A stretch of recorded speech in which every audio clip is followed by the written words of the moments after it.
What's up? What's up? It's Lebly and JoJo, and today we're gonna be doing a top 10 heroes. And guys, not to worry. Arena. Yeah, in arena. And guys, not to worry. Tomorrow comes Summoning Wars. Okay. Once again. We just decided to shake this up and try this out. And kicking off the list at number 10, we have Soul Bad Guy. And he is really useful in arena, mainly because of this passive.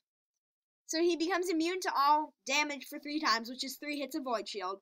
In addition, blocks all enemies' attacks, which means he always only takes 50% less damage. Only takes 50% of the original damage. Unless hit with a crit, then he takes normal damage. And he also becomes immune to all debuffs for 3 turns, which means he can't be killed instantly with death or other set attacks. Now I'll let Lieb take over by discussing his moves.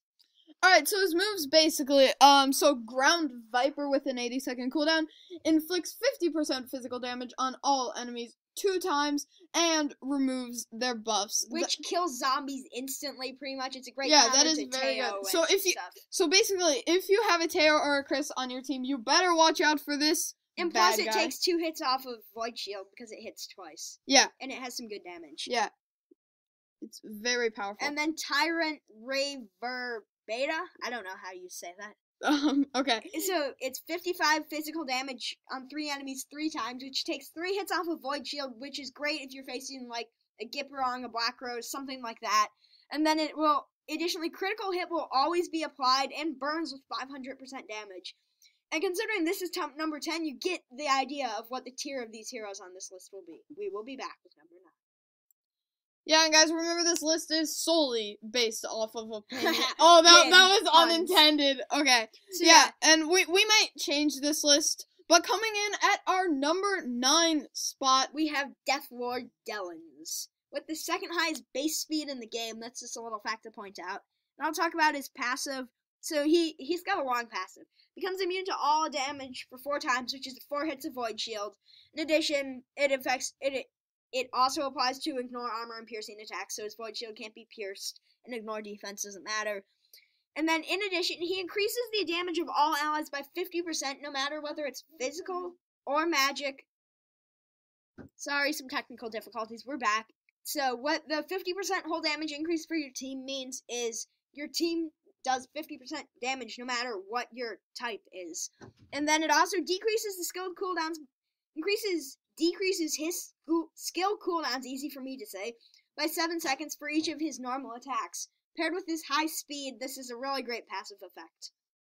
Now I'll let Lieb talk about his skills. Alright, so Advent Grim Reaper has always been one of the most overpowered skills in the game, and now they revamped it, didn't they? Yeah, they made it even better, yeah. So it hits all enemies now.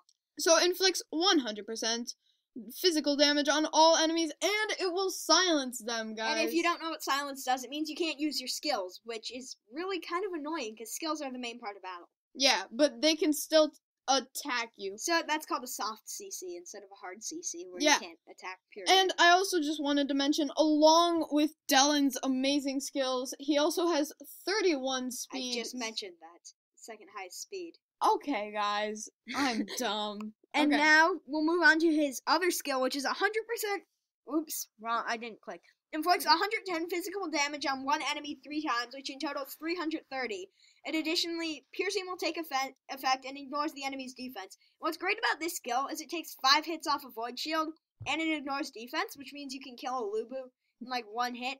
And it also works against Rin, who will be coming up next on our list.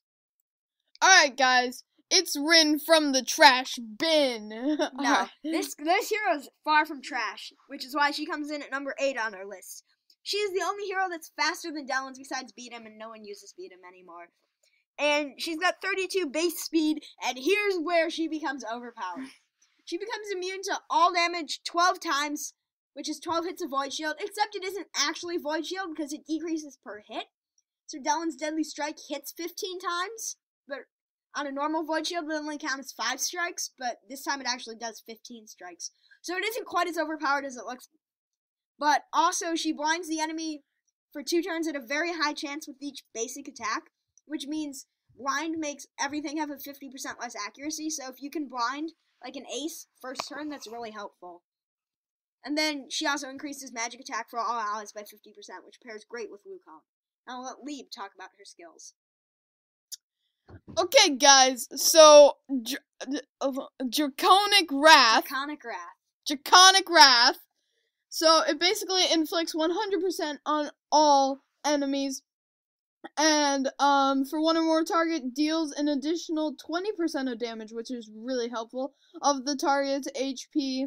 Additionally, enemy formations will be disrupted, which basically means that they will change. As it says, and randomizes the position of all enemies, which is kind of like Neza's Tsunami. She just shuffles the place of all enemies, which can be really helpful. Yeah.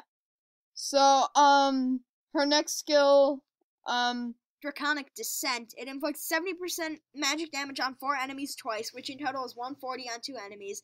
And in addition, this skill ignores their defense and always lands a critical hit, which can stack up some great damage on turtle teams. We will be back with our Wait. I have something that I need to mention. This is not supposed to be the part of the video, but just look at these skills. If this does not make you want Rin, I don't know what will. Look at this, guys. It's just so OP. Alright, we're gonna get back to the video. We will be back. Wait. Beast mode Rin. Next up, we got Teo from Rio. No. Alright, okay, so Teo. He's the Night Crow. He's also got 31 base speed, tied with Delons, and he's just awesome. His design is amazing. And we'll start it off with his passive.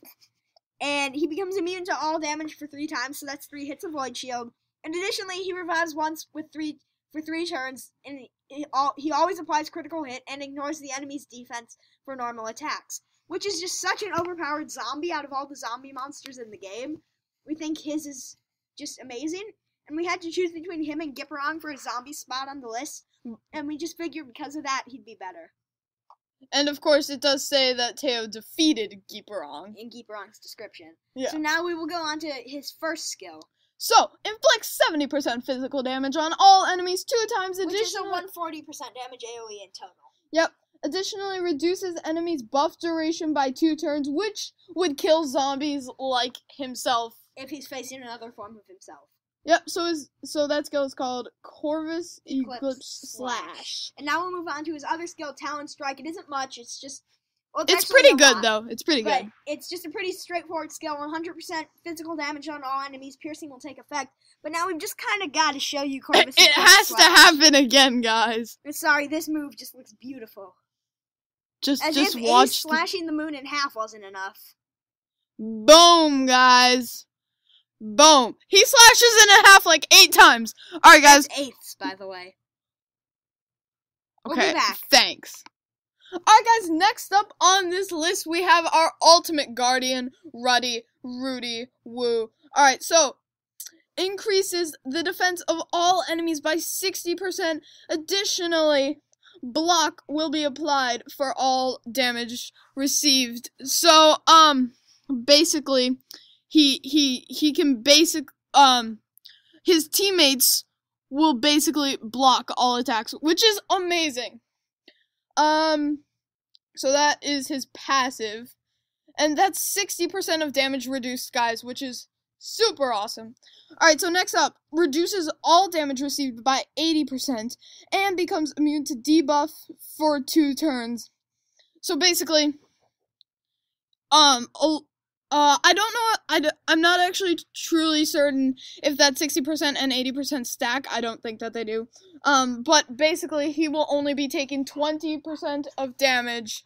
So you guys, he's only going to be taking 20% of damage, which is amazing, and I didn't tell them about work. Just shut up. So anyways, his second skill is called Rush, and this one got seriously revamped with the last buff. And it inflicts 80% damage on one enemy 3 times. It stuns the enemy for 2 turns and reduces the buff duration by 3 turns, which is great for killing zombies like Teo. And it's great for taking out Void Shields, because on Rin, that would do 15 hits, and on Delons, that would do 3 hits. So, we will be back with our next. We are back with Jave at the number 5 slot. And this guy's slow. He doesn't have that going for him. But he does have this going for him. He reduces the damage received by 50% and reflects the reduced damage back onto the attacker. Which means he takes half the damage and the opponent the opponent takes the other half of the damage. So if you hit him with a really strong attack, you'll take half of the damage you did to him. And in addition, he also becomes immune to all debuffs for 3 turns. Alright, guys.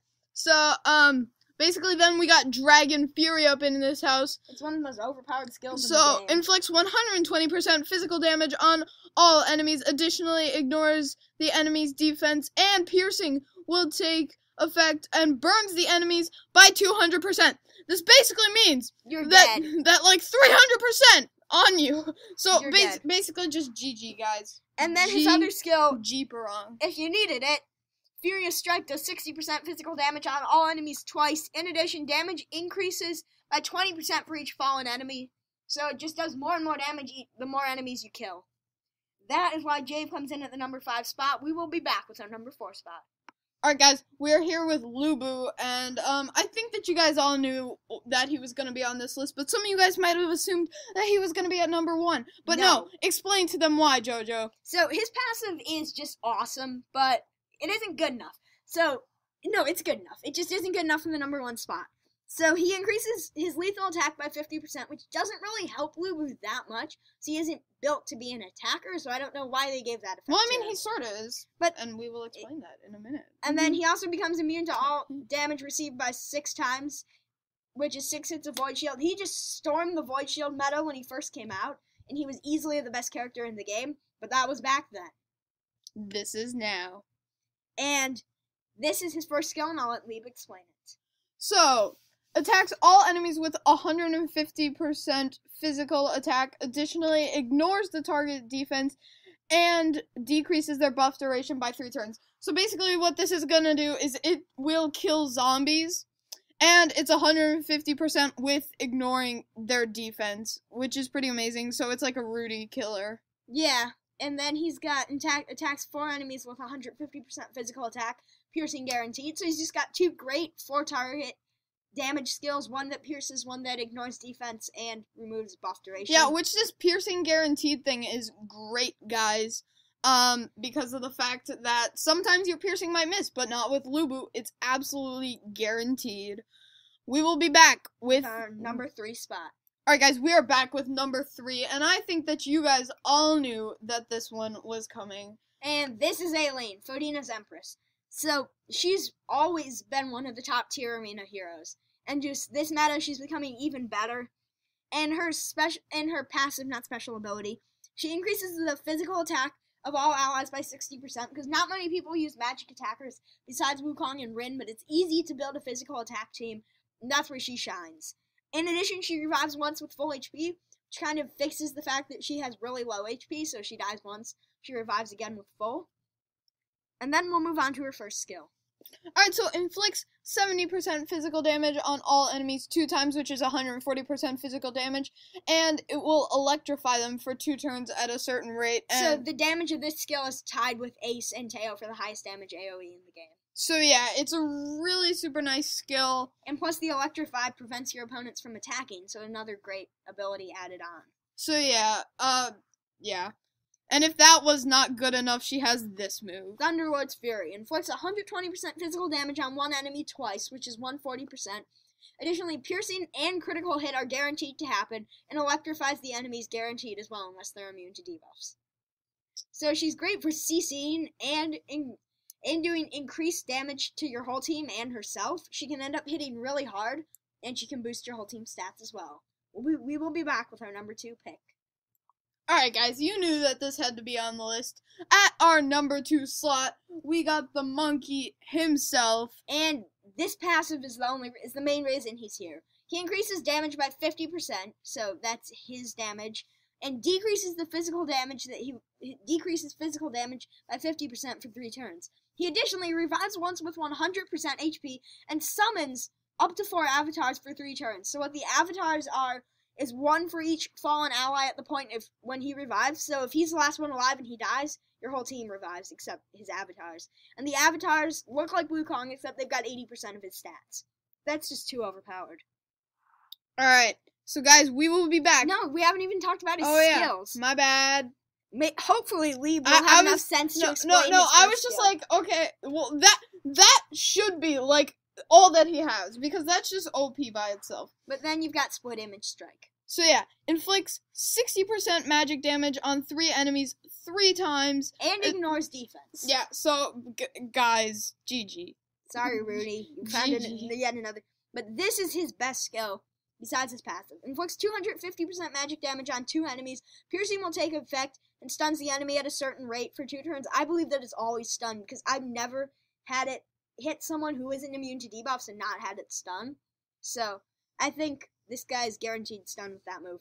Anyways, we will be back with our number 1 spot. Alright guys, so we've just basically stayed in the Lords this whole time, except for Soul, bad guy, who is super good. But now, we are talking about the best person ever for Arena and possibly the whole game. And that mainly rides upon the shoulders of this ability, Supreme Order. So this skill just, oh my gosh. Increases all damage inflicted on enemies by 50% and decreases their defense by 50%. And if that isn't enough, if the damage he receives is higher than his current HP, he survives once with 1 HP. So if he's hit with a massive damage attack, he'll just basically survive. And live to have his passive and yeah, continue for some on. reason, most of the time it actually lasts longer than the zombie Yeah. effect. Like, I don't know why, but it's just, I don't know. Kind of glitchy. And if those things aren't enough to make him the best arena hero in the game, let's just show you his skills.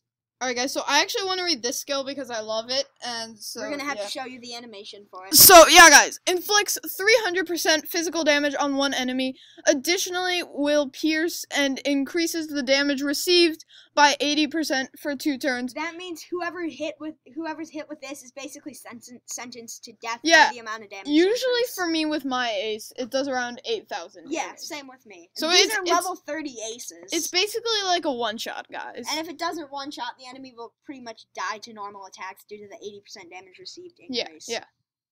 And now we've got to go on to the other skill. Inflicts 140% physical damage on all enemies. That is enough. Decreases the recovery rate for the enemy by 80% for 2 turns, which means they only receive 20% of a heal if they would heal. And then kills zombies instantly, because it reduces their buff duration by 2 turns, which also will do invincibility users in. So this just makes this hero king of arena. He's been that way since his revamp, and I think he'll continue to stay that way for a while. But to wrap up this video, we're going to show you the play for his skill, Lunar Slash. What? Is that glitched? Okay, no. I thought the slash used to be in the middle of the screen. And I guess, as we say goodbye, we must show you this skill too. Alright guys, we hope that you did enjoy this video. If you did, make sure to leave a big fat like for more content every day. If you did not, do not leave a dislike, please. Leave a comment suggesting what you think we should do, and we might do it. Anyways, guys, good.